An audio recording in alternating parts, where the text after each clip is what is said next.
ക്ഷേത്ര ദർശനം കഴിഞ്ഞുള്ള ഇരിപ്പാണ് കേട്ടോ ഇത്. വളരെ വലിയ ആലോചനയിലാണ് ഞാൻ. വേറെ ഒന്നുമല്ല, ഇന്ന് വൈകിട്ട് എന്തുണ്ടാക്കും.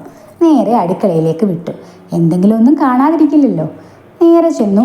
നമ്മുടെ ഫ്രിഡ്ജ് തുറന്ന് നോക്കിയപ്പോൾ കുറച്ച് ചിക്കൻ ഇരിപ്പുണ്ട്. എന്നാൽ ചിക്കൻ വെച്ച് എന്തെങ്കിലും ഒരു ഐറ്റം ഉണ്ടാക്കാമെന്ന് കരുതി. എന്തായിരിക്കും അതിൻ്റെ കൂടെ പെയർ ചെയ്ത് കഴിക്കാൻ പറ്റുകയെന്ന് ചിന്തിച്ചു. അതിനും ഞാൻ ഉത്തരം കണ്ടുപിടിച്ചു. ഗോതമ്പ് ദോശയാണ് കേട്ടോ ഇന്ന് ഉണ്ടാക്കുന്നത്. ചിക്കൻ ഫ്രൈ ചെയ്യാമെന്ന് വിചാരിച്ചു.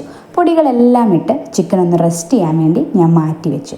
ശേഷം മാവ് കലക്കണമല്ലോ. ഗോതമ്പ് പൊടി എടുത്തു, മാവ് കലക്കി. എനിക്ക് മാത്രം മതി കേട്ടോ ദോശ. ജാനൂസ് ചോറാണ് കഴിക്കുന്നത്. അതുകൊണ്ട് തന്നെ വളരെ കുറച്ച് മാവ് മാത്രമേ ഞാൻ എടുത്തുള്ളൂ. നേരെ ദോശ ഉണ്ടാക്കി. അതിനുശേഷം പ്ലേറ്റിലേക്ക് രണ്ട് ദോശ ഇട്ടു. ഒപ്പം ചിക്കൻ ഫ്രൈ ചെയ്തിട്ടു. അതുപോലെ തന്നെ ഒന്ന് ഗാർണിഷ് ചെയ്യാൻ കുറച്ച് ഒനിയനും ഇട്ടു. ശേഷം നമ്മുടെ 90 കിഡ്സിന് എപ്പോഴും ഉള്ളൊരു സംഭവമാണ് TV കണ്ടുകൊണ്ട് ഭക്ഷണം കഴിക്കുക. അതൊരു സൂപ്പർ അനുഭൂതിയാണ്.